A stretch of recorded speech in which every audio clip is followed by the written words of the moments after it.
മുഖ്യമന്ത്രി pro vice ചാൻസലറായ digital സർവകലാശാലയിൽ പദ്ധതികൾക്കായി കേന്ദ്ര സർക്കാർ ഉൾപ്പെടെ അനുവദിക്കുന്ന കോടിക്കണക്കിന് രൂപയുടെ ഫണ്ട് ധൂർത്തടിക്കുന്നു.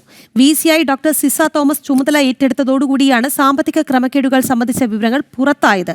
സർവകലാശാലയിൽ കൃത്യമായ ഓഡിറ്റിംഗ് നടത്താറില്ല.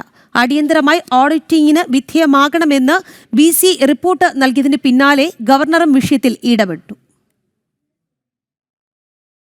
ഡിജിറ്റൽ സർവകലാശാലയിൽ പല പദ്ധതികൾക്കുമായി കേന്ദ്ര സർക്കാർ ഉൾപ്പെടെ അനുവദിക്കുന്ന കോടിക്കണക്കിന് രൂപയുടെ ഫണ്ട് ദൂർത്തടിക്കുന്നത് കണ്ടതോടെയാണ് വൈസ് ചാൻസലർ ഉൾപ്പെടെ നടപടികളുമായി രംഗത്തെത്തിയത്.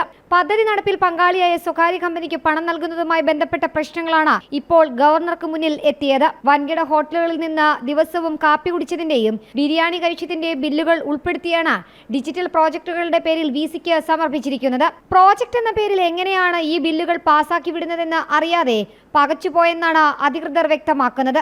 ബില്ലില്ലാതെ പണം നൽകാൻ കഴിയില്ലെന്ന് അധികൃതർ കടുംപിടുത്തം പിടിച്ചതോടെ തട്ടിക്കൂട്ടിയുണ്ടാക്കിയ ബില്ലുകളെന്ന സംശയവും ഉയരുന്നുണ്ട്. മുഖ്യമന്ത്രി പ്രോ വൈസ് ചാൻസലറായ ഡിജിറ്റൽ സർവകലാശാലയുടെ VC ഡോക്ടർ സിസ തോമസ് ചുമതലയെടുത്തതോടെയാണ് സാമ്പത്തിക ക്രമക്കേടുകൾ സംബന്ധിച്ച വിവരങ്ങൾ പുറത്തു വന്നത്. കാലങ്ങളായി സർവകലാശാലയിൽ കൃത്യമായി ഓഡിറ്റ് നടത്താറില്ലെന്നും അടിയന്തരമായി ഓഡിറ്റ് വേണമെന്നും VC ആവശ്യപ്പെട്ടു. VC report governor Rajendra Vishwanath അർലേക്കർക്ക് നൽകിയിരിക്കുകയാണ്. ഇതിന് പിന്നാലെയാണ് ഗവർണർ ഇടപെട്ടതും. സർവകലാശാലയിൽ സമഗ്രമായി ഓഡിറ്റ് വേണമെന്നാണ് VCയും ആവശ്യപ്പെട്ടിരിക്കുന്നത്.